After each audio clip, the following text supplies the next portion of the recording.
βραδιά.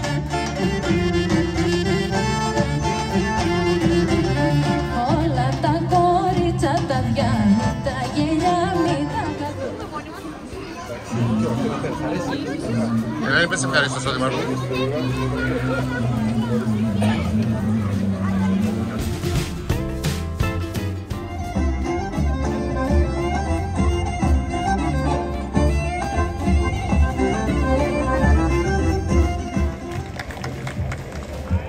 Χρόνια πολλά σε όλους, καλή Σαρακοστή να έχουμε, με υγεία, με συγχώρεση, με ενότητα για την πατρίδα μας, με γαλήνη στις οικογένειές μας, με ειρήνη σε όλο τον κόσμο.